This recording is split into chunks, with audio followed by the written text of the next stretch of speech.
kita dengarkan bersama-sama atau menyanyi bersama-sama juga, tapi dalam keadaan mute ya. Tuhan selalu menolongku. Musim ini selalu silih berganti ya. Kalau yang sekarang ini ya musimnya COVID ya. COVID-nya sendiri saya yakin akan dikalahkan oleh manusia.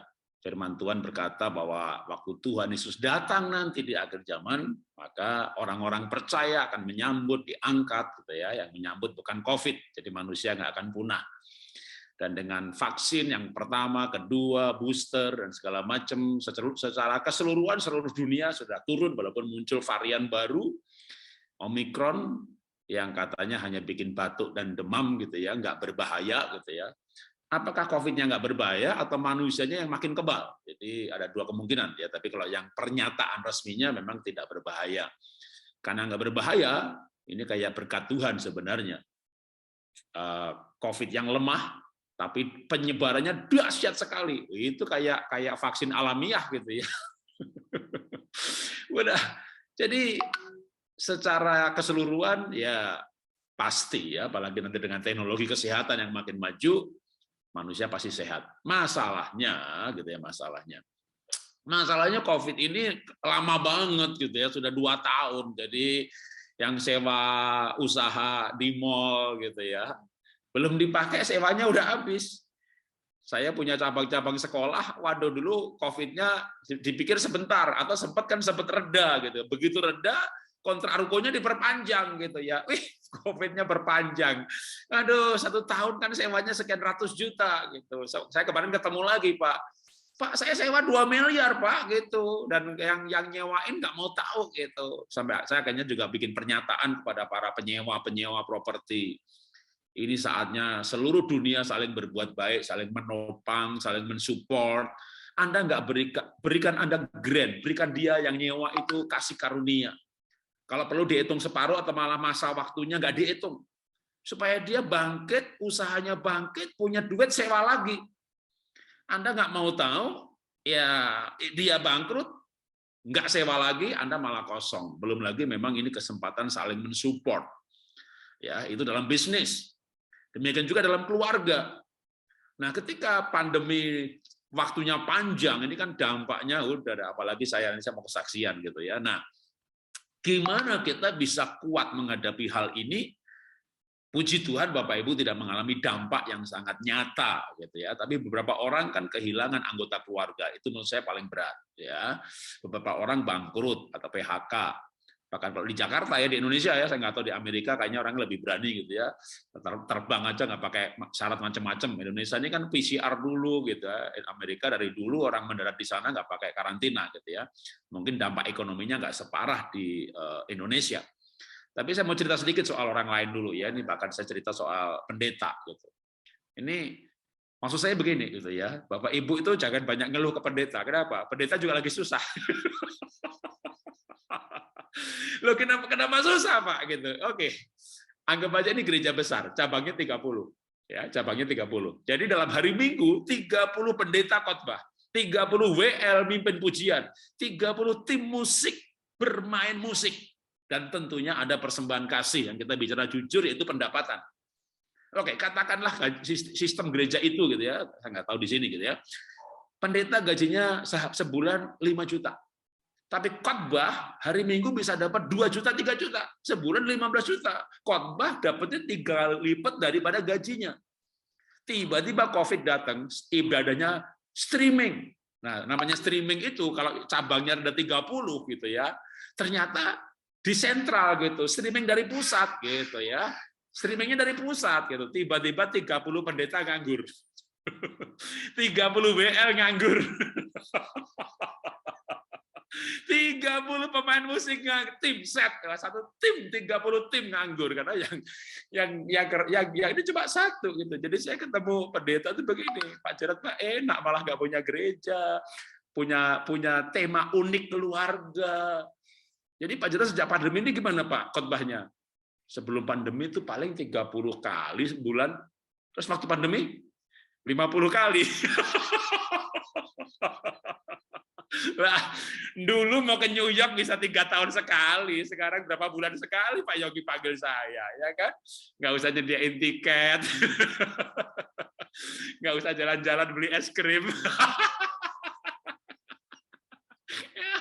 Aduh, punya tamu itu ribet loh, ngantar sana, ngantar sini, aduh, mesti bangun lebih pagi dan macam-macam gitu. Kalau tamunya model saya, jam 5 udah gedebak-gedebuk, jam 5 pagi. Tamunya bangsawan enak ya, bangsa Tangiawan. Atau malah bingung, mau sarapan dia belum bangun. Jadi itu semuanya tiba-tiba nggak ada kan, nggak ada kerepotan katakanlah gitu. Tapi dibalik, tapi kembali lagi, pembicara kayak saya punya tema unik gitu ya, memang malah justru naik. Tapi kan nggak semua orang kayak saya. Aduh Pak Jarod, saya udah 2 bulan Pak nggak khotbah. Terus gimana? Ya makan gaji pokok aja lah, Bapak tahu kan gaji pokok di gereja itu berapa gitu ya. Nah, makanya saya langsung mulai kalau khotbah itu saya selipkan bapak-bapak, ibu-ibu yang dagang, yang susah, yang sulit ya, kali ini please deh ya, doa sama Tuhan aja deh, jangan ngeluh ke pendeta. Kenapa? Itu lagi susah juga. Aduh, kolektor ini maaf lagi masih bicarain gereja gitu ya. Kolektor tuh kadang diedarkan nggak ngasih ya gimana gitu ya. Sekarang yang mau kolektor itu ada barcode-nya gitu ya. Banyak itu yang nggak ngasih. Omset turun juga gitu ya. Jadi semuanya mengalami. Nah, sekarang intinya adalah gimana kita menghadapi ini semuanya. Ini yang penting gitu ya. Karena dampaknya berbeda-beda. Pada pendeta, pada pedagang, pada keluarga, anak yang biasanya kuliah atau sekolah, keluar rumah, tiba-tiba di rumah seharian, interaksi lebih sering, ya pasti gesekan lah.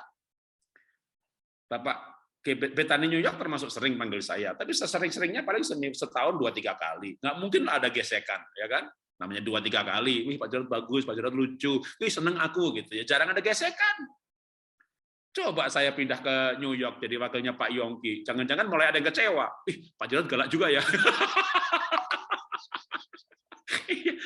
Ada gesekan ya. Nah, makanya suami istri itu yang paling luka melukai, orang tua anak itu paling luka melukai.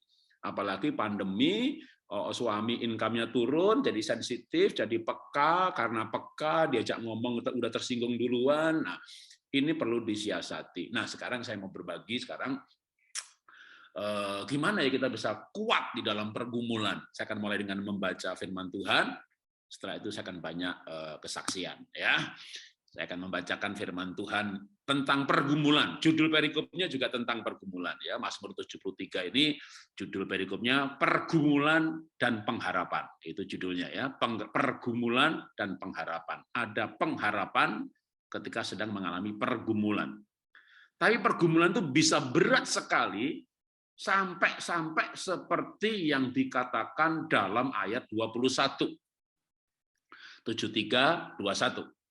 Ketika hatiku merasa pahit dan buah pinggangku menusuk-nusuk rasanya, aku dungu dan tidak mengerti, seperti hewan aku di dekatmu. Tetapi aku tetap di dekatmu, engkau memegang tangan kananku. Dengan nasihatmu engkau menuntun aku, dan kemudian engkau mengangkat aku ke dalam kemuliaan. Siapa gerangan ada padaku di sorga selain engkau? Selain engkau tidak ada yang kuinginkan di bumi. Kadang-kadang kita sudah sampai nggak punya keinginan lagi. Atau waktu antusias, semangat, kita banyak keinginan. Wah, bangun bisnis ini, bangun pelayanan, buka cabang. Wah, penuh dengan keinginan. Bangkrut, jeger, gagal, gedebuk gitu ya. Sampai udah nggak punya keinginan lagi. Atau sampai nggak punya apa-apa lagi yang dimiliki. Saat itulah mungkin betul-betul Tuhan, aku nggak punya apa-apa. Yang saya punya hanya Tuhan. Apalagi kalau dampaknya itu sampai misalnya nih, saya baru ketemu kemarin di Surabaya. Ada orang yang nggak ada masalah gitu ya, atau sebenarnya masalahnya terpendam. Jadi keluarganya baik-baik gitu ya.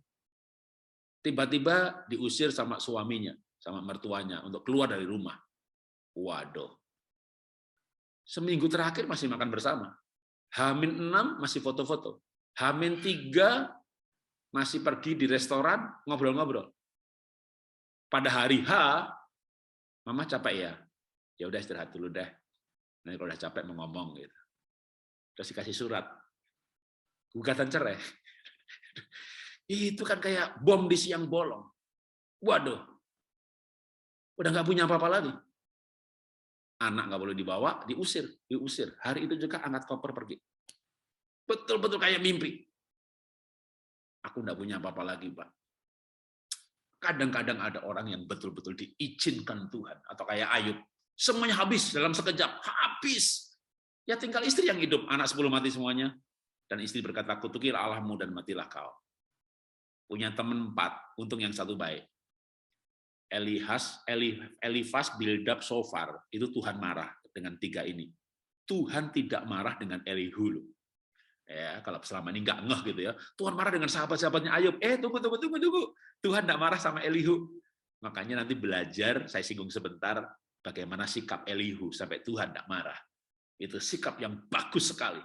Kalau punya teman mengalami bencana, ya jangan kayak Elifas, jangan kayak Bildad, jangan kayak Sofar. Tuhan murka kepada 3 ini. Ya, nah itu kan Ayub tiba-tiba habis semuanya. Itu mungkin lagu kayak selain kau tiada yang lain yang kuingini di bumi. Kita sampai udah nggak pengen apa-apa lagi. Ya, udah cuma Tuhan aja yang kita miliki. Nah, tapi saya naik dulu ke atas tadi. Dalam pergumulan itu dikatakan bahwa ketika hatiku pahit dan di pinggangku seperti menusuk-nusuk rasanya. Memang pergumulan itu bisa membuat secara fisik ya sampai badan sakit. Ya. Walaupun nggak ada amuba, nggak ada virus. Saya cerita tahun lama, udah lama ya, tahun 98. Saya 6 tahun diberkati luar biasa, 98 nyungsep karena kerusuhan. Jadi kalau sekarang ini saya bangkrut, ini bukan yang pertama kali saya alami, ya cuma dulu ruginya katakanlah cuma ya, tapi tahun 98 1 miliar banyak juga gitu ya. Sekarang kalau di total di atas 200 gitu ya, bahkan sampai utang 17 miliar. Nah, tapi tahun 98 soal bangkrut juga dari dulu emang ya sekarang pun bangkrut gitu ya tegar gitu ya, karena emang saya nggak melekat dengan uang. Melekatnya dengan Tuhan. Tahun 98 itu saya usaha hancur habis karena kerusuhan. Jadi usaha saya itu ekspor. Kerusuhan, buyer takut ke Indonesia. Akhirnya dia pindahkan order-ordernya ke Vietnam, ke China. Karena waktu itu bisnis saya ekspor. Udah habis gitu ya. Seperti biasanya, seperti sekarang juga gitu ya. Bisnis habis gitu ya, tegar ya. Saya dekat dengan Tuhan, saya melayani Tuhan. Tapi yang saya betul-betul gelieng ya, sempoyongan gitu ya. Waktu saya difitnah sesat, disingkirkan dari gereja, jabatan dicopot, betul-betul dicopot, dipecat. Ya. Dan jadwal khotbah habis, dibatalkan semuanya. Padahal saya termasuk orang yang seperti sekarang juga, itu dari 98 ya. Jadwal itu orang ngundang itu 1 tahun udah rapi. Maka kalau mengundang dapatnya 13 bulan ke depan gitu ya. Kalau hari Minggu, kalau non Minggu 3-4 bulan masih bisa. Itu batalin semuanya dalam grup itu terutama ya, grup gereja lain enggak gitu ya. Waduh. Diomongin lagi di mimbar segala macam. Itu saya betul-betul stresnya lebih stres dengan bangkrut. Cuma waktu itu bersamaan. Gara-gara kerusuhan, usaha bangkrut. Waktu itu anak saya kedua juga pas lagi bermasalah, enggak naik kelas, tapi kayaknya naik kelas bersyarat gitu ya. Pelayanan habis. Waduh. Itu betul-betul sakit pinggang beneran, lumpuh saya Bapak Ibu. Jadi bisa berdiri tapi butuh waktu. Jadi kalau bangun tidur, pinggang sakit, gerakin kaki dulu, lalu bisa duduk. Kalau duduk bergerak, sakit sekali, maka begitu duduk udah ketemu posisi yang enak, segera dipasang korset yang ada magnetnya, kayak orang habis hamil dipasangin korset ya, yang dari kayak karet itu, diubet-ubet begitu sampai ini badan, kalau bergerak itu pinggangnya nggak melintir.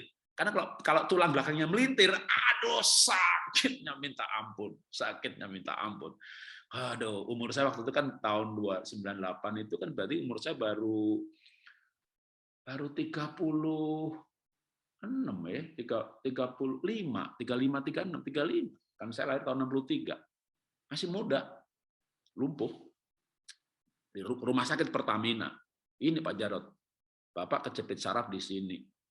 harus operasi, Pak. Waduh, gimana mau operasi? Lihat darah aja pingsan, diambil sampelnya untuk tes lengkap. Kalau di Prodia gitu ya, diambil 5 tabung aja pingsan gitu. Saya nggak mau operasi.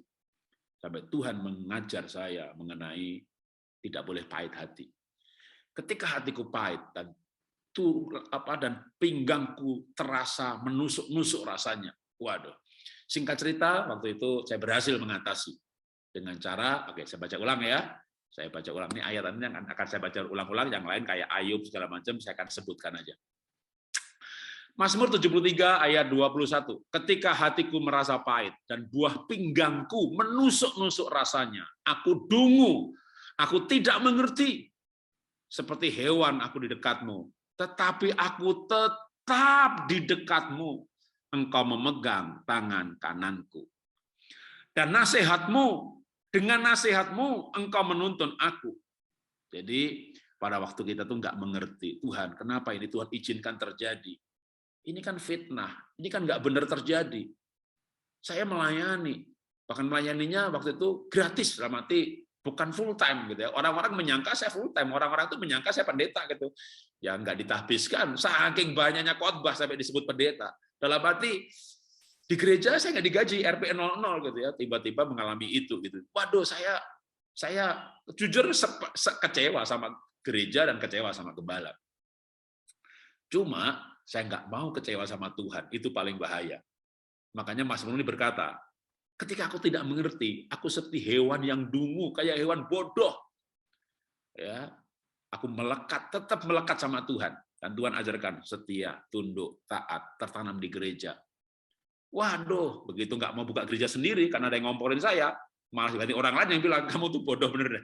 Ini waktunya, ini momentum. Kamu buka gereja, follower kamu banyak sekali. 5 tahun lagi udah kehilangan momentum. Kalau sekarang kamu keluar, yang ikut kamu saya kasih tahu ya Rod ya gitu. Ribuan lah pasti gitu. Iya Bang, waktu itu saya jadi ketua pemuda dan ribuan orang benar-benar ngefan banget sama saya.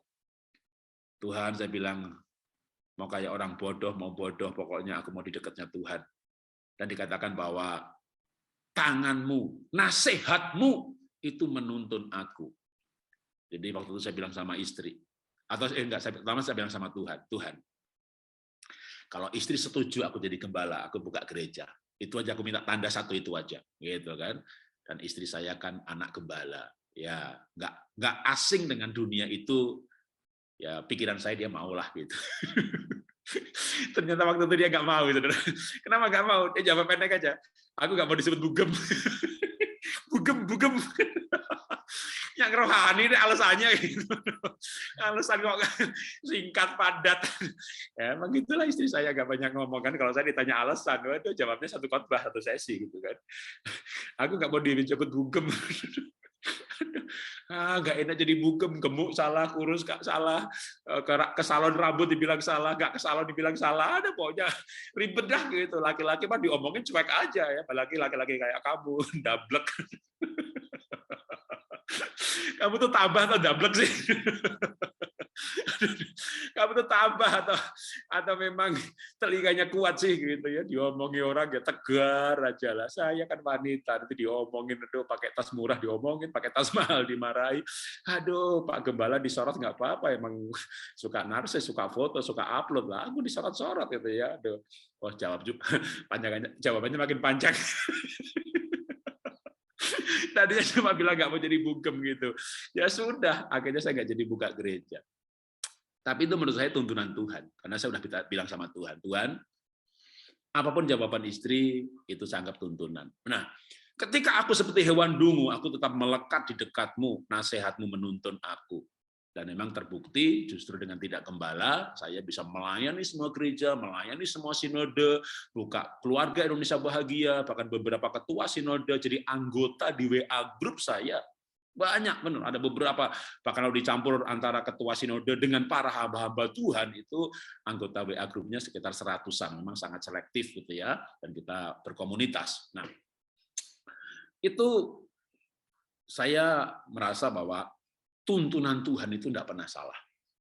Nah, sekarang saya lanjutkan ceritanya yang ke arah COVID ya. Mungkin saya pernah bercerita, tapi saya mau sambung sedikit ya.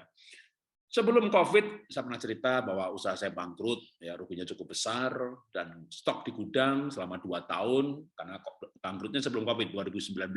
Tapi 2021, selama 2 tahun, maka barang-barang di gudang yang expired dan rusak itu mencapai 12 miliar. Jadi tiap bulan itu membuang barang 400-500 juta. Sehingga dari 140-an tinggal 128. Itu pun akhirnya kita jual habis gitu ya, hanya dengan 22. Dah, rugi nggak apa-apa, yang penting semua tagihan terbayar dan hidup tenang. Menghadapi itu terus terang saya kuat. Ya, sekali lagi, kalau saya bersaksi itu di full gospel aja banyak, Pak, saya rugi 1 miliar aja udah nggak bisa ketawa berbulan-bulan, Pak. Itu suami saya, Pak, rugi 5 miliar aja udah hampir kena stroke tuh, Pak. Bapak di atas 100, kalau ditambah dengan yang dulu 2 tahun lalu udah di atas 200.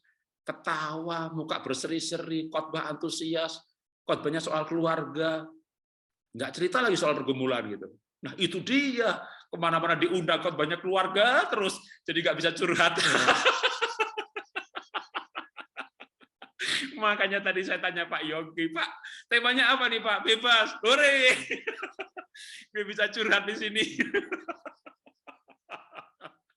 Gimana mau cerita pergumulan, Pak, parenting ya Pak, suami istri ya Pak, gitu. Aduh, hati lagi menangis, kantong lagi habis, lagi bangkrut, wah, anak lagi kena COVID, yang ngomongnya ya pernikahan ya, kalau pernikahan sama parenting ya banyak lucunya gitu kan.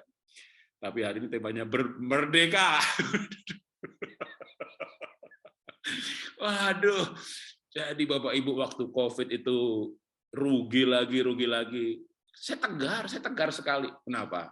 Saya melekat sama Tuhan. Saya betul-betul melekat sama Tuhan. Tetapi ada tetapinya.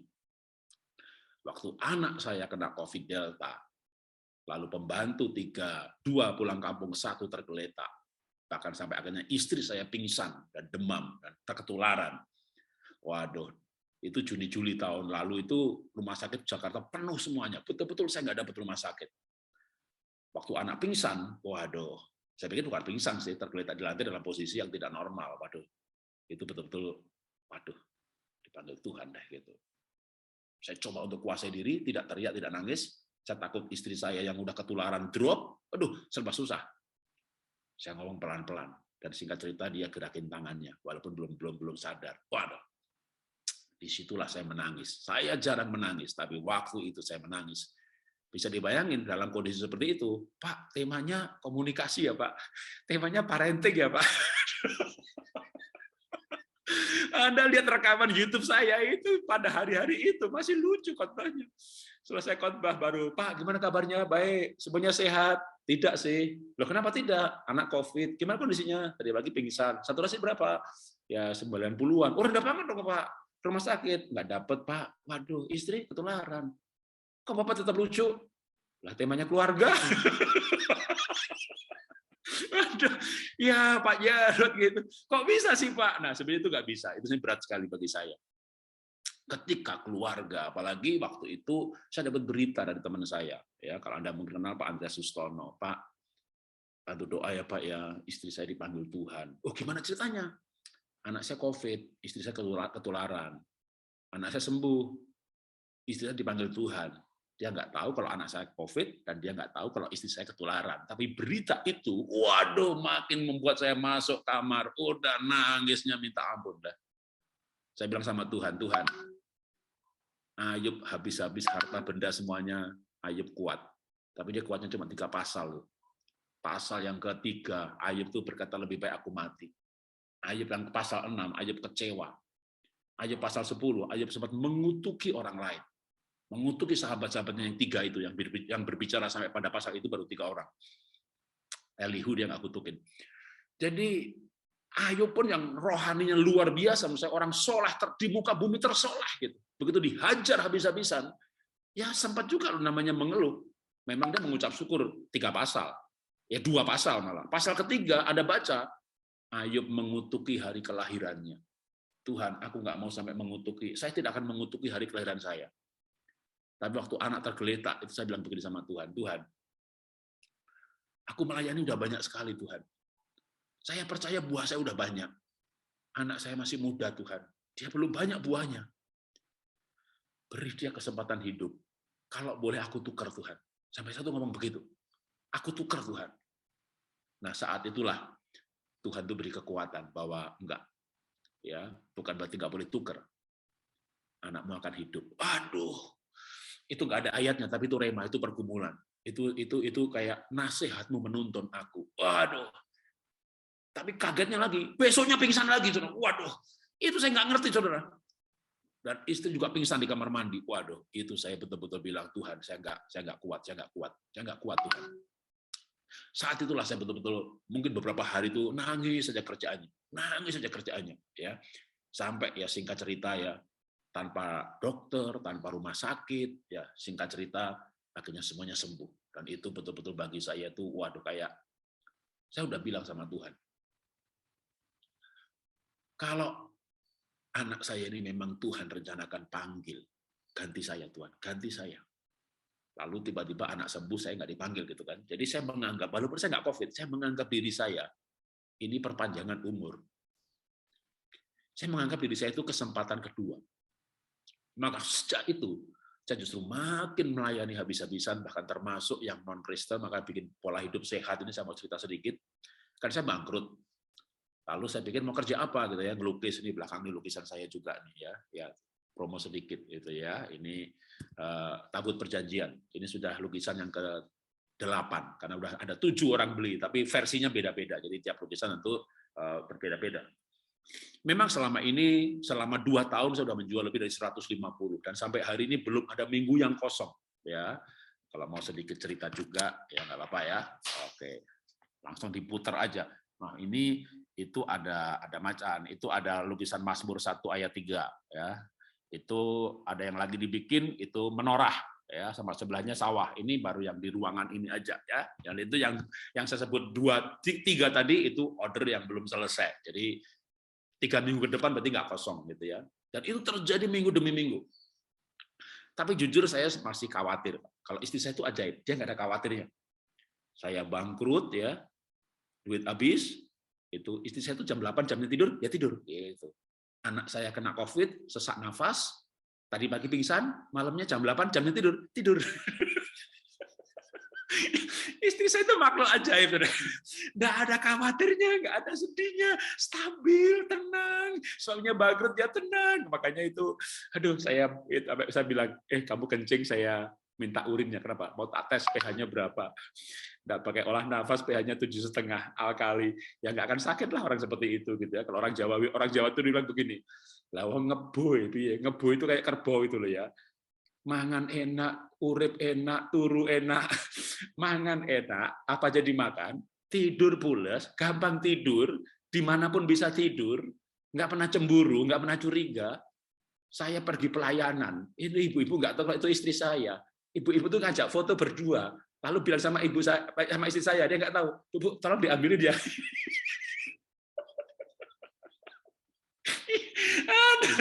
Ini pun nempel-nempel lagi. Istri saya ngambilin. Saya biarin dulu aja. Begitu udah foto, saya bilang, Bu, istri saya jadi ikut ya. Mana istrinya? Itu yang ngambil. Sampai ibunya bilang, aduh maaf Bu, hanya bertiga. Aduh jadi gak enak sampai si Pak Jarod tuh diem-diem aja. Istri saya tuh gitu-gitu ya, enggak cemburu ya. Itu benar-benar saya bilang makanya makhluk ajaib gitu ya. Makanya badannya sehat ya, tapi kalau waktu COVID ketularan juga, tapi nggak sampai demam gitu ya. Nah, tapi saya ini beda. Saya itu lebih, walaupun Anda melihat saya antusias, berapi-api, tegar, tapi kadang saya itu sendirian di kamar nangis. Ya, apalagi nyanyi lagu yang satu dulu ya, walau ku tak dapat melihat semua rencanamu Tuhan. Aduh, habis bangkrut tuh nyanyinya lagu itu. Tuhan, saya nggak tahu rencana Tuhan. Saya tuh mau dibawa kemana? Rencanaku nggak begini Tuhan. Rencanaku masa tua, pensiun, perusahaan go public, saya melayani tanpa motivasi macam-macam. Tiba-tiba habis. Waduh, itu lagu paling enak buat nyanyi sambil nangis gitu kan. Walau ku tak dapat melihat semua rencanamu Tuhan, namun hatiku tetap memandang padamu. Seperti Mazmur 7:3 tadi, waktu aku nggak mengerti, aku melekat di dekatmu.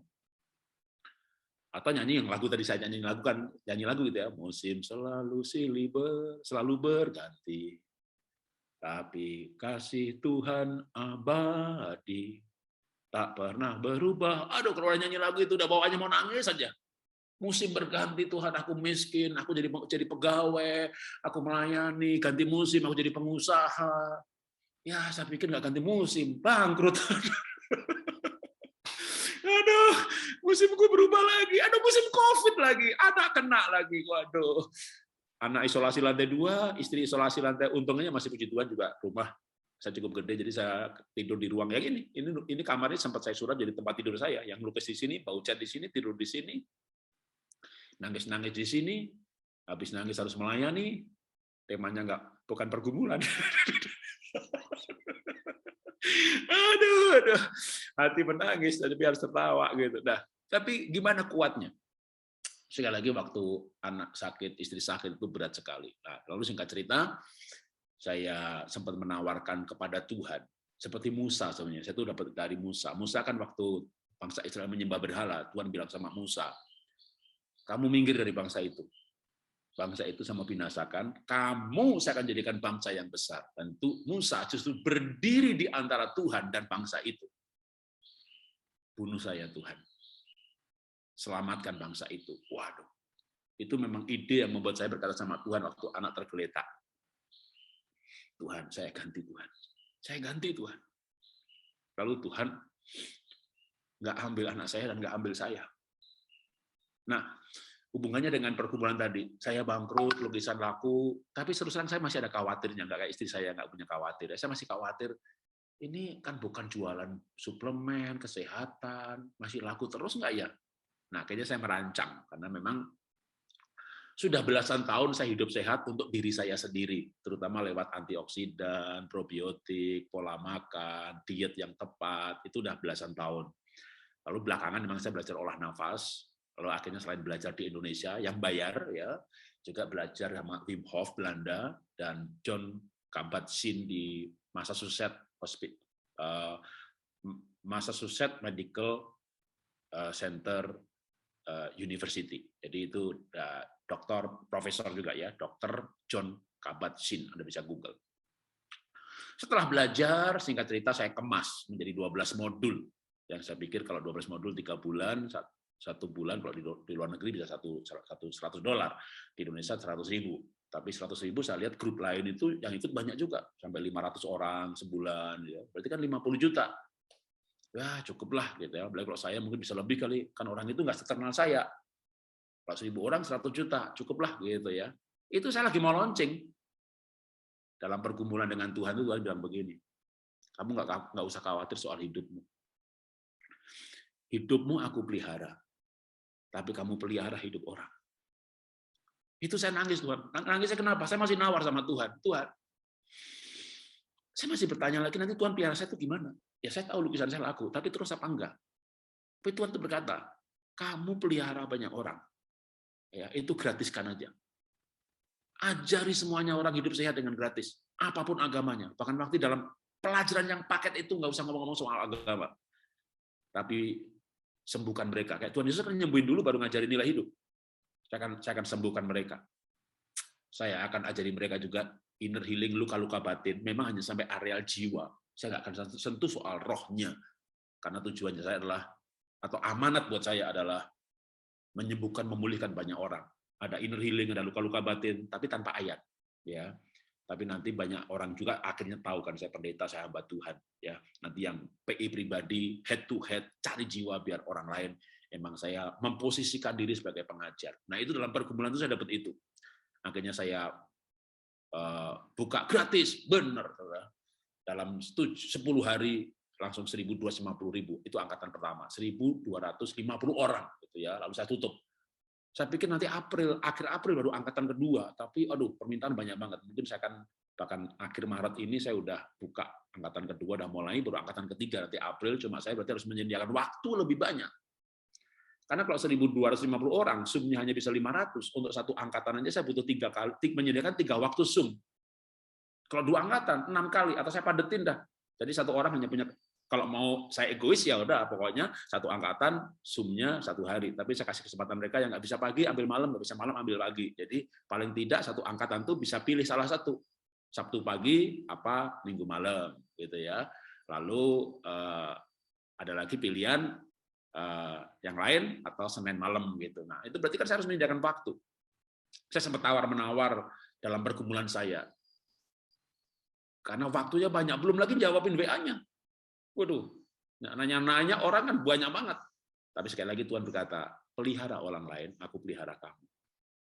Nah, singkat cerita ini baru kejadian, kan 2 minggu ini ya, saya jalankan. Ya 3 minggu lah. Tuhan itu ajaib loh. Tuhan itu benar. Saya mau cerita Tuhan itu ajaib. Makanya saya sekarang udah bisa ketawa-ketawa lagi itu Kak. Tuhan berkata, aku pelihara kamu. Ini baru 2 hari lalu Bapak Ibu, belum lama. Jadi ini kesaksian berarti belum ada yang dengar gitu ya. 2 hari yang lalu saya dipanggil orang pemilik televisi tapi yang platform digital. Dan dia bilang sama saya, Pak Jarod, saya langsung to the point aja Pak ya, Bapak orang sibuk. Dia ngajak saya makan siang. Bapak saya tawari jadi direktur program, salah satu program. Nanti tapping, shooting, semuanya Bapak bisa dari mana saja. Bapak suka traveling, Bapak mau wawancarai gubernur Papua ya, Bapak dari Papua, atau Bapak di rumah, gubernurnya di Papua. Kita atur dari studio. Tapi program ini memang mencari sponsor orang-orang yang mau atau perusahaan mau diekspos gitu ya. Nama programnya nanti Indonesia Membangun. Dia kasih contoh saya, orang lain itu Pak, itu sudah bisa dapat ya omsetnya itu 4 miliar. Dan sebagai direktur program, Bapak dapat 25% gitu ya. Berapapun yang masuk dari omset, nggak dipotong biaya, dari omset 25%. Bapak bisa kerja di rumah, Bapak bisa kerja dari mana saja, nggak harus ngantor, tapi support tim kita support gitu ya. Aduh, saya pulang itu betul-betul Tuhan selalu menolongku, selalu menjagaku, Dia mengenyangkanku dan peliharaku seumur hidupku. Tuhan tuh pemeliharaannya luar biasa. Belum lagi juga saya dikasih bisnis baru sama Tuhan lewat bisnis DNA. Jadi kalau buat yang di Amerika memang tidak bisa ya, karena labnya kan di Indonesia. Ada orang diet keto, kolesterolnya naik, asam uratnya melambung gitu ya. Karena ternyata diet keto cocok buat orang tertentu, nggak cocok buat yang lain. Jadi ada yang bergejolak, bahkan ada yang sakit jantung. Besan saya diet keto masuk rumah sakit, dokternya marah, kamu harus makan sayur. Nggak semua orang harus pantang sayur atau pantang karbo. Lalu ada namanya genomic diet. Kalau di Amerika pasti sudah biasa namanya genomic diet, diet yang sesuai dengan DNA-nya. Jadi orang dites DNA dulu, baru bisa ketahuan diet yang cocok, olahraga yang cocok. Ayah ibunya cancer, anaknya 5. Pasti salah satu mungkin ada yang DNA cancer. Tapi karena bapak ibunya atau ibunya cancer, apalagi dua-duanya atau jantung gitu ya, atau katakanlah cancer dah gitu. Lalu ibu ini setelah kemo nggak boleh makan daging merah, harus banyak makan sayur hijau supaya pH-nya naik alkali. Nah, supaya anaknya nggak ketularan, nggak muncul kansernya nggak aktif, semuanya dilarang makan daging. Saya bilang kan kasihan Bu, kalau yang DNA ini ternyata kanker cuma 1, yang 4-nya udah nggak menikmati hidup, nggak boleh makan ini itu, padahal harusnya boleh.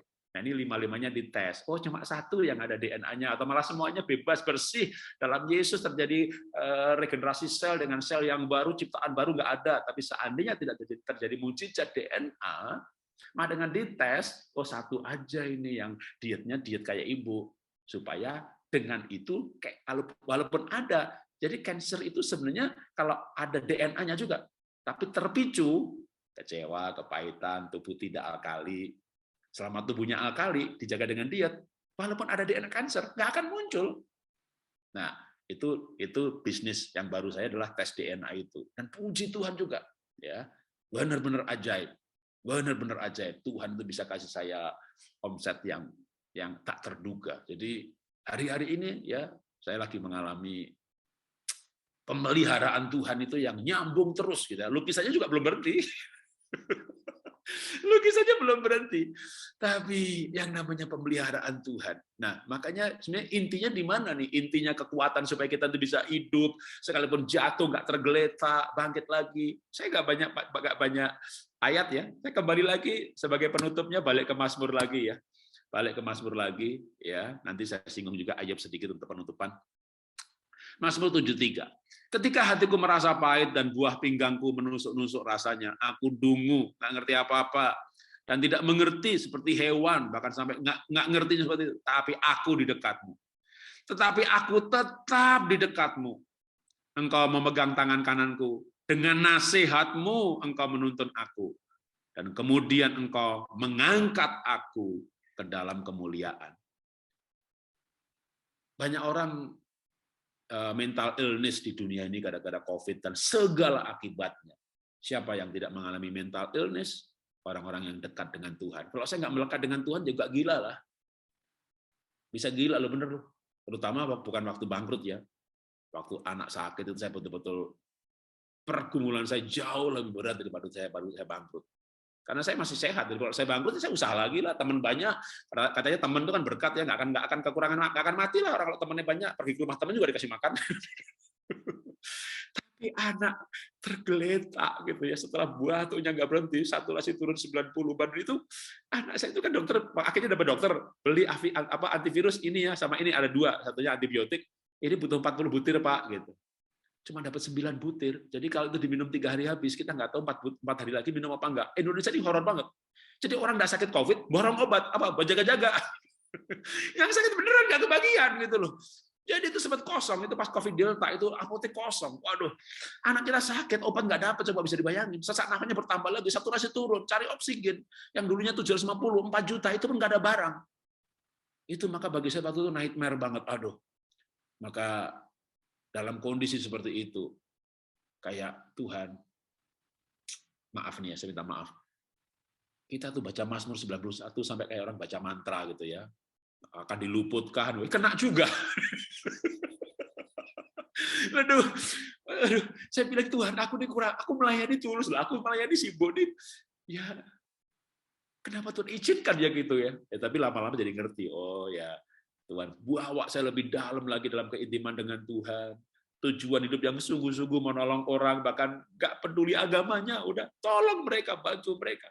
Ingat tuh Tuhan Yesus, makanya dia bikin agama baru, dia orang sembuhkan dulu gitu, ya baru nanti ngikut murid, jadi nggak diajarin dulu ya, boleh juga kalau gereja pengajar ya diajarin dulu, ada yang baru ganti agama atau baru sembuh, tapi saya bergumul gitu makin lama makin paldo. Kita berurusan dengan nyawa, emang pergumulannya bagusnya luar biasa, tapi intinya apa? Dekat sama Tuhan. Nah, terakhirnya adalah Ayub. Ayub juga begitu, cuma Ayub itu 37 pasal ya, pergumulannya cukup panjang.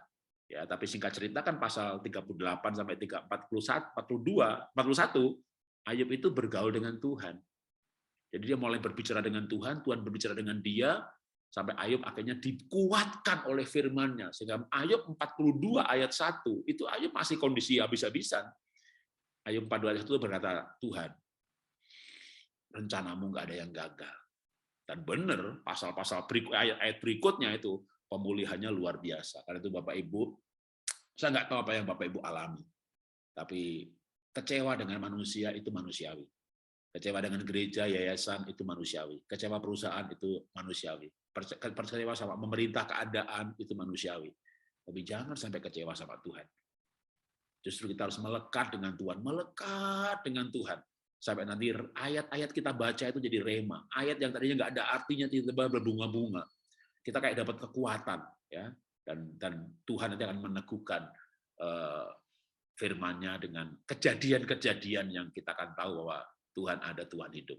Mari kita berdoa. Tuhan, tidak mudah hari-hari kami dalam 2 tahun terakhir ini. Beberapa orang, termasuk hamba-Mu, mengalami pergumulan-pergumulan yang tidak diharapkan dan kejadian-kejadian yang tak terduga, yang tidak direncanakan.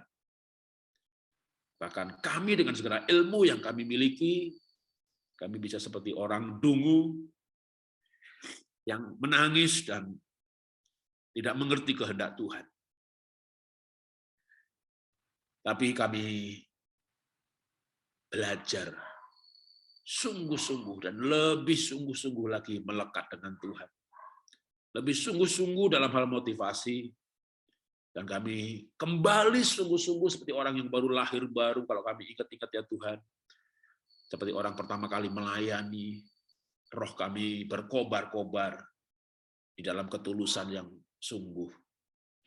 Dan kami sekarang menikmati hal-hal itu, Tuhan. Kami menikmati hal-hal itu. Kami menikmati hadirat Tuhan. Kami menikmati setiap kata-kata nyanyian yang kami lakukan. Kami menikmati. Terima kasih Tuhan. Kami tahu Tuhan baik. Engkau selalu menolongku. Engkau selalu memeliharaku. Bahkan Engkau mengenyangkanku. Musim silih berganti, tapi kasih-Mu abadi ya Tuhan. Keadaan selalu berubah, tapi Tuhan tidak berubah. Tuhan Yesus tidak berubah. Dari dulu sekarang, sampai selama-lamanya. Bapak Ibu, kuat dalam Tuhan. Tahun ini nikmati berkat yang baru, suasana yang baru, era baru, new normal, bukan berarti new age movement, tapi new normal, era baru yang Bapak Ibu mengalami pengalaman-pengalaman dengan Tuhan yang baru, memberikan arti hidup yang lebih dalam, kemuliaan hidup yang lebih dalam. Dalam nama Tuhan Yesus kami berdoa mengucap syukur. Amin.